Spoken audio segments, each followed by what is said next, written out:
오늘의 미국 듣고 계십니다. 네, 이제 1년에 2번 있는 그 공화당의 리트릿이 필라델피아에서 있기 때문에 오늘 이제 그 부통령이 연설을 하고 대통령도 그곳에 가서 이제 오바마 케어라든가 여러 가지 그 멕시코의 장벽을 쌓는 것 이런 것들에 대해서 공화당 정치인들과 대통령 부통령이 함께 의논을 하게 되는데 백악관과 상원 하원이 공화당이 전부 그 장악하고 나서 있는 그 리트릿은 뭐 지난 한 10년 넘어 만에 처음인 것 같은데요. 거기에 이제 영국의 테레사 메이 총리까지 함께 가게 되는 겁니다. 당연히 이제 공화당 리트릿에 가니까 그곳에서 뭐 연설도 하게 될 테고요. 오늘 공화당 의원들을 만나는데 그리고는 이제 금요일인 내일 백악관에서 미국 대통령과 영국 그 테레사 메이 그 브렉시트에 찬성을 했었던 그로 인해서 이제 데비 카메론이 물러나고 이제 몰아내고 총리가 된 이 두 사람. 트럼프 대통령의 첫 번째 대통령이 되고 난 뒤에 이제 취임하고 난 뒤에 그 맞이하는 외국 손님입니다. 취임하기 전에는 아베 신조가 만났었고요. 뉴욕에서. 그래서 이제 민주당에서는 공화당에 리트릿하는 데까지 가니까 굉장히 그 당파적이고 이런 것은 외교적인 기본 의전에 어긋난다고 뭐 겉으로 얘기를 하고 있지는 않지만 마치 그 영국 총리가 민주당도 방문을 해주면 고마워해야지 되는 것 같은 이런 뉘앙스가 있을 수도 있으니까 겉으로는 안 합니다. 그러나 과연 그 반가운 일은 아니죠. 영국에서 총리로 취임한 지 얼마 되지 않는 사람이 공화당 의원들만 만나고 간다면 현재까지의 일정은 민주당 의원들을 만날 그런 그 스케줄은 없습니다. 그래서 이제 조금 그게 불편하게 된 것이고 그리고 지금 이 그 브렉시트에 대해서는 트럼프 대통령도 그거 잘한 일이다라고 얘기를 하고 있고 그러나 나토에 대해서는 입장이 조금 그 달라요. 나토에 대해서는 트럼프 대통령은 정말 시대착오적이고 뭐 없어져도 된다라고 얘기를 하지만 그 테레사 메이 영국 총리는 나토의 그 중요성 같은 것을 생각을 하고 있고요. 그래서 과연 이 두 사람이 로널드 레이건과 마가렛 대처가 굉장히 그 1980년대에 가까웠기 때문에 그때의 미국의 대통령 과 영국의 그 총리, 영국은 뭐 여왕이 상징적이니까 뭐 대통령이나 마찬가지잖아요. 그렇게 될 수 있을까? 이 얘기가 지금 계속 그 나오고 있는데 오늘 그 USA 투데이가 좀 자세히 전하고 있습니다. 어제 그 미국으로 출발하기 전에 이 영국의 총리가 이미 영국 정치인들에게 트럼프 대통령을 좀 그 찬양하기 시작했어요. 트럼프 대통령은 칭찬받는 것을 다른 사람들 누구나 다 마찬가지지만 특히 좋아하잖아요. 어떻게 보면은 정치적으로는 순진한 인물이기 때문에 뭐 다른 나라에서 아주 그 능구렁이 같은 정치 경험이 많은 사람으로서는 다루기 쉽다고 생각할 수도 있겠죠. 그래서 먼저 그곳에서 흘립니다. 아, 이 트럼프 그 대통령에게는 아주 솔직하게 뒤로 돌려서 말하는 것도 아니고 그런 것에 대해서 겁낼 필요가 없다. 그만큼 이제 굉장히 그 이중성을 갖고 있지 않는 사람이라고 그 테레사 메이 총리가 먼저 영국에서 얘기를 했고 좀 두 사람이 그 다른 점도 있고 같은 점도 있어요. 이 트럼프 대통령은 누가 뭐라고 하더라도 커뮤니케이터라고 할 수 있죠. 사람들이 무슨 말을 듣고 싶어 하는지 언제 어떻게 말해야 되는지를 잘 알고 있기 때문에 그런 부분에 있어서는 레이건과 조금 비슷한 것도 있고요. 그러나 이제 레이건 대통령은 보다 좀 품위를 지키는 타입이고 트럼프 대통령은 그야말로 그 보통 사람들의 언어라든가 길거리, 저작거리에서의 말 같은 것을 해서 또 편안하고 그런 그 부분도 있고요. 또 이제 트럼프 대통령은 유명인이고 그에 비해서 테레사 메이 영국 총리는 굉장히 강하죠. 두 사람이 정치에 있어서의 그 공통점이 있다면 큰 정부를 싫어한다는 이런 점이고요. 그래서 이제 내일 당연히 테러리즘에 관해서 얘기를 할 테고 시리아의 내전, 러시아와의 관계를 어떻게 할 것인가, 나토 부분, 무역 부분, 무역이 이제 두 나라의 무역 거래가 뭐 1,870억 달러 정도는 되는데 더군다나 이제 브렉시트에서 탈퇴를 하면은 뭐 이게 기간은 좀 필요하겠습니다만은 그리고 나서 영국으로서는 미국과의 무역이 굉장히 더 중요해질 테고 지금도 그 영국에서는 미국이라는 나라가 영국 내부에서 가장 많은 투자를 하는 외국이 그 되고 있으니까는요. 그래서 이제 이제 뭐 이기고 나서 트럼프 대통령이 당선되고 나서 24시간 안에 9개국 지도자와 전화 통화를 했는데 그 가운데 한 명이 이제 테레사 메이가 포함이 돼 있었고요. 이 레이건 대통령과 그 마가렛 대처 영국 총리는 이념적으로도 그렇고 또 어떤 그 개인적으로도 굉장히 그 가까웠는데 그 이전에는 프랭클린 그 루즈벨트와 윈스턴 처칠이 가까웠잖아요. 사실은 러시아가 이번에 그 미국 대선에 개입을 했다고 하지만 러시아가 처음도 아니고 영국도 그 윈스턴 처칠이 그 당시에 1차 대전 치르고 2차 대전 너무나 그 힘겹게 싸우고 있었을 때 미국이 개입해 주기를 바라면서 미국의 대통령 선거에 영국도 그 당시에 개입을 했었습니다. 윈스턴 처칠이 주도를 해서 어느 대통령이 돼야지 2차 대전에 미국이 탁 들어오게 하는 것을 결정을 할까 해서 그 프랭클린 루즈벨트를 좋아했었고 당시에 그 영국이 미국 언론을 상당히 그 이제 그 여론을 그 조성하기 위해서 미국이 이제 전쟁에 참전을 해야지 된다 하는 것을 하기 위해서 페이크 뉴스가 그 당시에 이미 있어서 페이크 뉴스 같은 것도 많이 퍼뜨렸었고요. 그래서 이제 그 윈스턴 처칠과 프랭클린 루즈벨트는 그 이후에 아무튼 굉장히 친했었고 그리고는 이제 그 30년 만에 테레사 메이 트럼프 이 두 사람이요. 레이건 이후에 30년 만에 이렇게 되는 것인데 과연 이게 잘 될 것인가?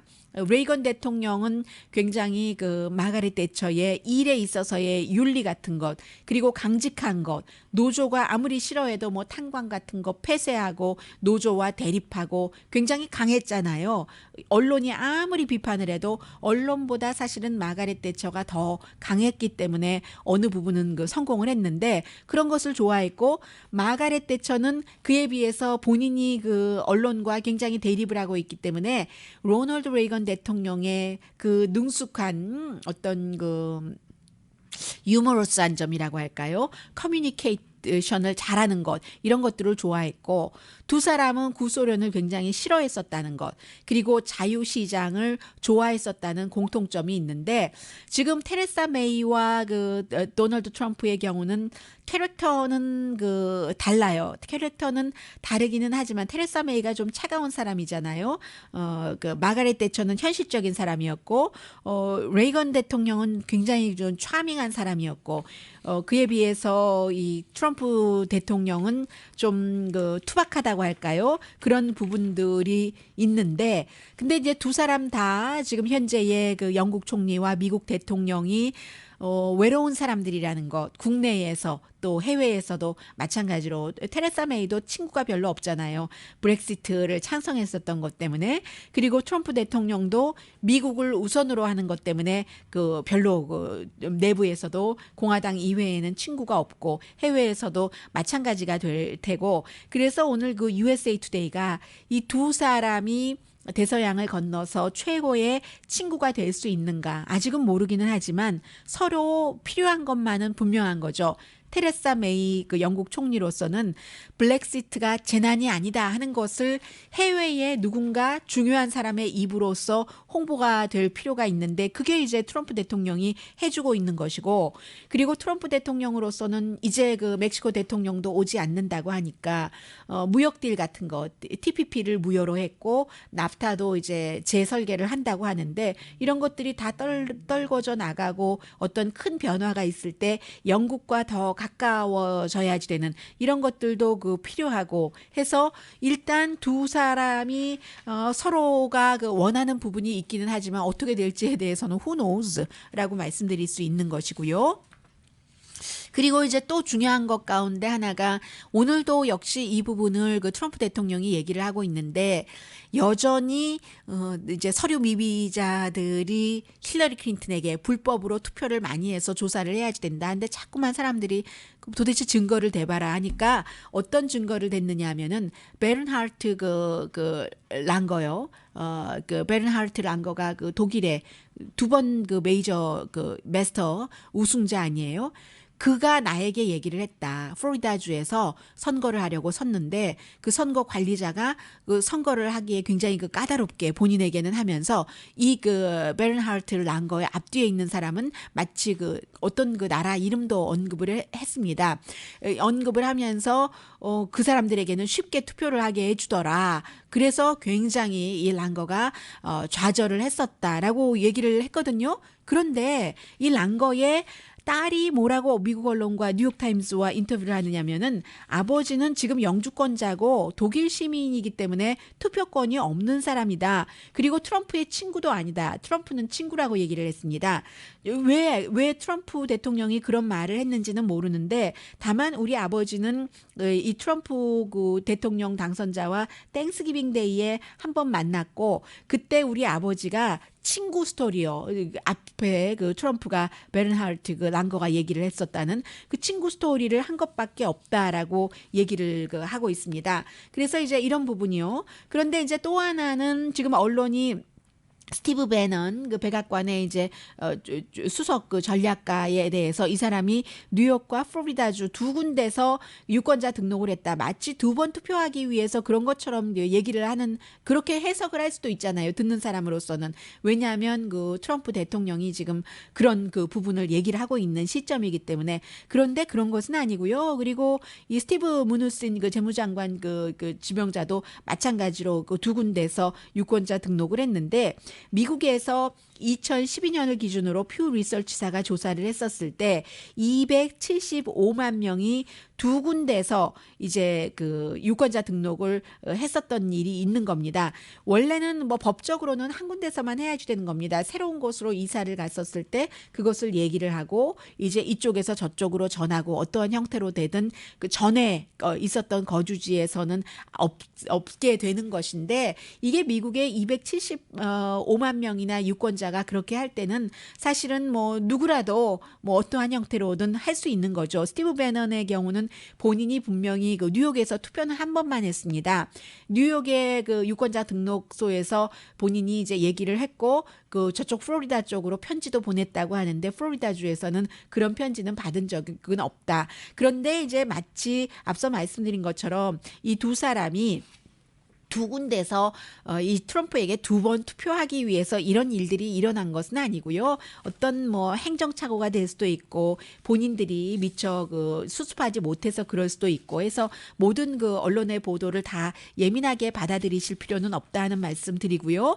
그리고 이제 또 하나는 그 트럼프의 지금 뭐 겨울 별장이 될 수 있다고 하는 그 이제 그 플로리다주에 있는 골프장이 멤버십 피를 그 지금 뭐 20만 달러로 올려서 거의 그 두 배를 올렸다고 하잖아요. 그리고는 매년 또 14,000달러를 내야지 되는데 이것도 사실은 예전에도 이렇게 받았었어요. 그런데 계속 그 멤버가 줄어드니까 2012년에 반 정도로 지금 그 이제 멤버십 피를 깎았다가 10만 달러로 했다가 취임식 하기 바로 전에 이제 20만 달러로 올렸다고 이거 참 대통령이 장사하는 것 아니냐라고 얘기를 하고 있고 실제로 이제 그가 뭐 겨울 별장으로도 한다고 하고 땡스기빙 데이 때도 갔고 뉴 이어스 데이 그 크리스마스 이때도 갔기 때문에 만약에 이곳에서 내가 멤버십을 사면은 트럼프 대통령과 만날 기회도 있네 생각을 할 수 있는 사람들도 있죠. 근데 아무튼 전에도 그 정도를 받았었습니다. 오히려 문제가 되는 것은 지난주에 메릴랜드주의 전기 그 컨트랙터가 넌스탑으로 50일 동안 하루에 10시간에서 14시간 동안 일을 하고도 200만 달러 추가 비용을 받지 못했는데 이게 그 트럼프 인터내셔널 호텔이요. 워싱턴 DC에 지어진 트럼프 그 측에서 빨리 해달라라고 얘기를 해서 그렇게 넌스탑으로 했는데도 추가 비용을 아직도 그 지불하지 않아서 1,500만 달러만 받아서 이제 200만 달러에 대해서 결국은 뭐 달라고 아무리 해도 안 주니까는 이게 소송하는 것 아니겠어요? 그런데 지난 30년 동안 이 트럼프 재단은 3,500건 소송을 당했습니다. 예를 들어서 돈을 제대로 주지 않았다, 임금을 너무 그 약속한 대로 주지 않았다, 날짜를 맞추지 않는다 이런 부분. 그리고 트럼프 대통령은 그 부분에 대해서는 마음에 들지 않으면 돈도 깎을 수 있는 것이고 뭐 하는 것이지라고 얘기하는 거죠. 근데 큰 돈이 왔다 갔다 할 때는 여러분들 아시잖아요. 날짜를 하루만 늦추더라도 돈을 주는 측에서는 그것으로 이자로 돈을 얼마나 버는 거예요. 받는 사람 측에서는 돈을 얼마나 손해 보는 겁니다. 그리고 2005년 이후에 공정한 노동표준법을 이 트럼프 파운데이션에서 24건이나 위반한 그런 케이스는 있었습니다. 잠시 뒤에 그 30개의 종목밖에 되지 않는데 다우 지수가 2만 그 사상 처음으로 넘어갔다고 해서 굉장히 많은 사람들이 환영을 하고 있는데 문제는 수많은 일반인들에게는 뭐 별 혜택이 없다는 얘기예요. 그리고 이제는 자동차를 뭐 여러분들 꼭 딜러에서 사시지 않더라도 여러 가지 그 프로그램이 있기 때문에 딜러가 또 좋을 수도 있어요. 월마트도 자동차 파는 프로그램을 늘리고 있거든요.